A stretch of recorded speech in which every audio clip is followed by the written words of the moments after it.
Hello बच्चों, welcome to Current Affairs and GK series for day 2 and with the continuity of same topic as a G20 summit.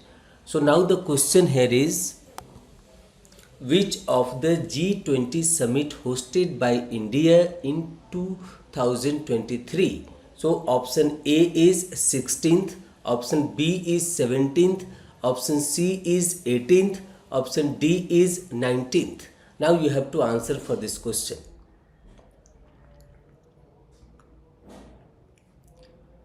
तो मैं यहाँ पे आपको बता दूँ कि 16th G20 समिट हुआ था इटली में, 17th G20 समिट हुआ था इंडोनेशिया में और 18th G20 समिट रिसेंटली सितंबर 9-10 2023 को यहाँ पे इंडिया में कंडक्ट हुआ था। तो यहाँ पे इसका राइट आंसर होगा 18th। So the right answer for this question is 18th। और अभी नेक्स्ट जो भी G20 समिट होगा वो ब्राज़ील में होगा and that is called 19th G20 summit. So the right answer for this question is option C as a 18th। Now the next question is how many times India hosted G20 summit question mark. Option A 1, option B 2, option C 3, option D 4। तो आपको answer करना है यहाँ पे। सो बच्चों, मैं यहाँ पे आपको बता दूँ कि ये पहली बार हमारे लिए गौरव की विषय है, प्राउड की विषय है कि फर्स्ट टाइम इंडिया ने G20 समिट को होस्ट किया है। तो इंडिया G20 समिट का पार्ट तो था पहले से, लेकिन जो यहाँ पे होस्टिंग हुआ है, जो यहाँ पे कंडक्शन हुआ है, वो पहली बार हुआ है इन 2023, 9th and 10th September 2023. So the right answer for this question is option A. Next, during 18th G20 summit held in India in September 2023, who was accepted as a new permanent member of G20? Question mark. Option A European Union, option B African Union, option C Saudi Arabia, option D Mexico. तो आपको इस question में बताना है कि G20 में जो इस बार कंडक्ट हुआ था इंडिया में सितंबर 2023 में, तो किसको परमानेंट मेंबर के रूप में एक्सेप्ट किया गया था, उनको जगह दिया गया था। तो यहाँ पे आपको बता दूँ कि इसका आंसर क्या होगा। तो सबसे पहले हम लोग देखते हैं option A European union already पहले से G20 का मेंबर था और इस बार जो इंडिया में G20 कंडक्ट हुआ, यहाँ पे जो सम्मेलन हुआ सितंबर 2023 में, इसमें as a new permanent member for this G20 is accepted as a African Union. तो अब यहाँ पे टोटल नंबर ऑफ मेंबर जो हो गया वो 21 हो गया, लेकिन अभी तक नाम G20 के नाम से ही ये समिट को जाना जाता है। अब अगली बार जब होगा ब्राज़ील में, तो वहाँ पे देखा जाएगा कि क्या इनके प्रपोजल से नाम चेंज होकर के G21 होता है या G20 ही रहता है, वो आगे का विषय है। But as of now African Union is accepted as a new permanent member of this G20 summit. So the right answer is option B.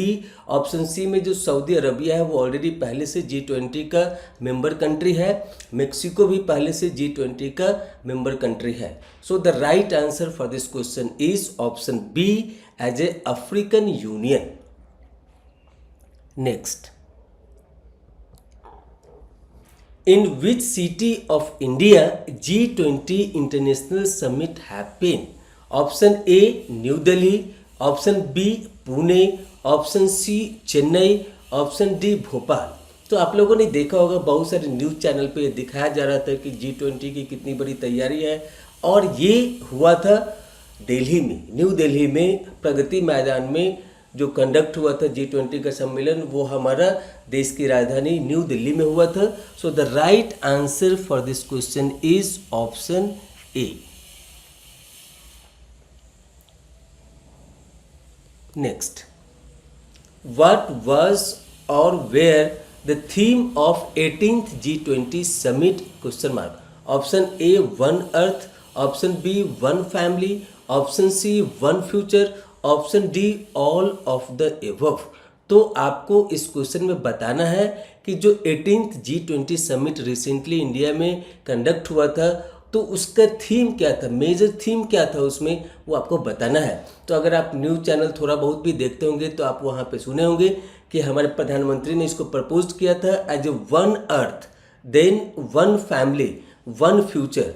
तो ए बी सी तीनों का आंसर हमारा होगा, इसलिए ऑप्शन डी में दिया हुआ है ऑल ऑफ द एबव। तो यहाँ पे एमसीक्यू में अगर आपने सिर्फ ए को आंसर किया या सिर्फ बी को किया या सिर्फ सी को किया तो आपका आंसर यहाँ पे गलत हो जाएगा, क्योंकि ये तीनों ए बी सी सही है, इसलिए ऑप्शन डी में दिया हुआ है all of the above. So the right answer for this question is option D, क्योंकि एमसीक्यू में सिर्फ एक ऑप्शन को ऑप्ट करना होता है। तो यहाँ पे ए भी सही है, बी भी सही है, सी भी सही है, और तीनों को मिला करके ऑप्शन डी में दिया हुआ है ऑल ऑफ द एबव। तो जिसमें तीनों इंक्लूड हो जाते हैं वो है ऑप्शन डी, इसलिए इस क्वेश्चन का राइट आंसर होगा option D.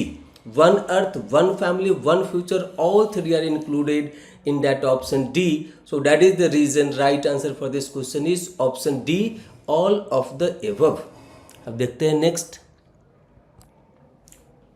The venue of G20 summit held in India is named as option A Bharat Matha, option B Bharat Mandapam, option C Bharat Yatra, option D none of these. तो जैसे कि हमने इससे पहले भी आपको बताया था कि G20 जो समिट हुआ था इंडिया में वो न्यू दिल्ली में हुआ था, और उस जगह का नाम था प्रगति मैदान। लेकिन उस प्रगति मैदान में जो मंडपम बनाया गया था जहाँ पे सारे डिग्निटरीज आए थे, मिले थे, सारी व्यवस्था की गई थी, उस जगह को, इस वेन्यू को बोला जाता है यहाँ पे Bharat Mandapam.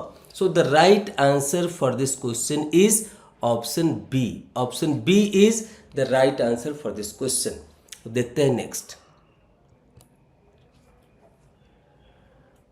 The motto of 18th G20 summit is option A वसुधैव कुटुंबकम, ऑप्शन बी सत्यमेव जयते, ऑप्शन सी जय हो, option D all of these. तो यहाँ पे जो G20 18th समिट हुआ था इंडिया में, जैसे कि पहले भी हमने बताया कि न्यू दिल्ली में प्रगति मैदान में हुआ था, उस मंडपम का नाम था भारत मंडपम, और यहाँ पर इसका जो मोटो रखा गया था, आप कई जगह देखे होंगे टीवी में, वहाँ पे लिखा था वसुधैव कुटुंबकम। तो यहाँ पे G20 समिट जो 18th G20 समिट था जो इंडिया में कंडक्ट हुआ, तो उसका मेन मोटो था वसुधैव कुटुंबकम। So the right answer for this question is option A. Next,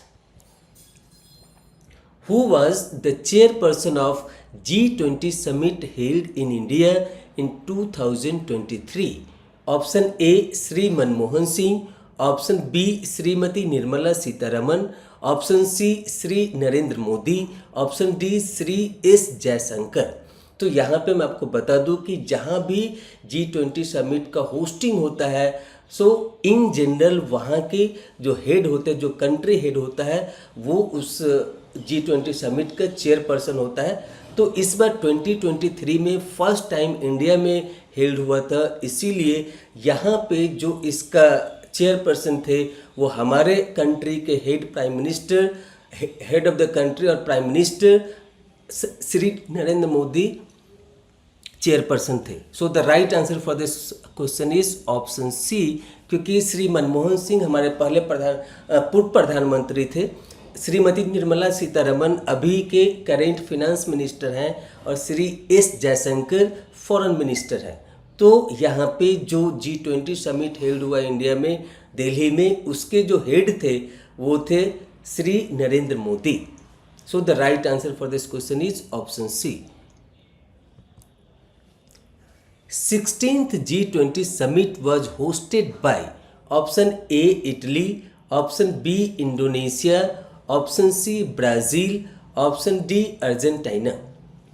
तो यहाँ पे मैं बता दूं कि इससे पहले भी हमने आपको बताया था कि 16th G20 समिट जो हेल्ड हुआ था, जो जिस कंट्री में हुआ था उसका नाम है इटली, और ये भी G20 का एक मेंबर कंट्री है। तो इसका राइट आंसर होगा Italy. Option A is the right answer. 17th कहाँ हुआ था? इंडोनेशिया में हुआ था। उसके बाद जो आगे होने वाला है 19th, 18th तो इंडिया में हुआ, जो 19th होने वाला है वो ब्राज़ील में होने वाला है। तो as per the question 16th G20 summit was hosted by the member country as a Italy. So the right answer for this question is Italy.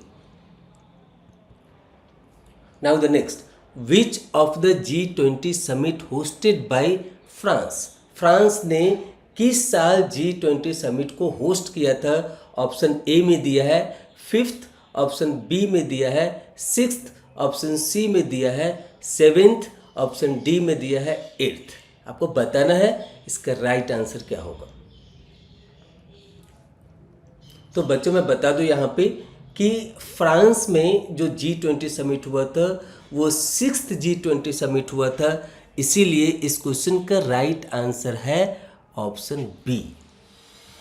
और अब मैं आपके रेफरेंस के लिए यहाँ पे एक डेटा आपके साथ शेयर करना चाहता हूँ। यह है list of G20 member countries.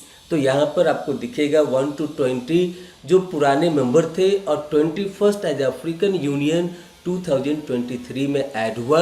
तो अगर आपसे कोई पूछे कि आज के डेट में G20 में कितने मेंबर कंट्रीज हैं या यूनियन है, तो आप बोलेंगे वहाँ पे 21, क्योंकि यहाँ पे कंट्रीज बोलना उतना सही नहीं होगा, क्योंकि अफ्रीकन यूनियन में 55 कंट्रीज़ हैं। तो इसीलिए हम लोग इसको बोलते हैं मेंबर कंट्रीज। तो अफ्रीकन यूनियन यहाँ पे रिसेंटली एडेड न्यू मेंबर है, परमानेंट मेंबर है G20 का। तो आपके रेफरेंस के लिए हमने सारे मेंबर का यहाँ पे नाम दे दिया है, जितने भी कंट्रीज है या यूनियन है उसका हमने नाम दे दिया है। आप इसे ज़रूर याद रखें, इसको ज़रूर अपने नोटबुक पे नोट करें। और इसके अलावा आपका ये होमवर्क है कि आप गूगल से या किसी और सोर्स ऑफ इंफॉर्मेशन से आप ये चीज़ को डाउनलोड करिए और अपने नोटबुक में लिखिए कि अभी तक G20 के कितने समिट हुए हैं और वो किस साल हुआ है, किस कंट्री में हुआ है, किस कंट्री ने होस्ट किया है। तो आपका डेटाबेस और आपका जनरल नॉलेज करंट अफेयर्स का लेवल डे बाय डे बढ़ते जाएगा, और आपको जब भी पूछा जाएगा किसी भी एग्ज़ाम में आप आसानी से बहुत सारे क्वेश्चंस का आंसर कर सकते हैं। तो इसी के साथ हम इस वीडियो को समाप्त करते हैं, फिर मिलेंगे अगले वीडियो में अगले टॉपिक के साथ। Thank you.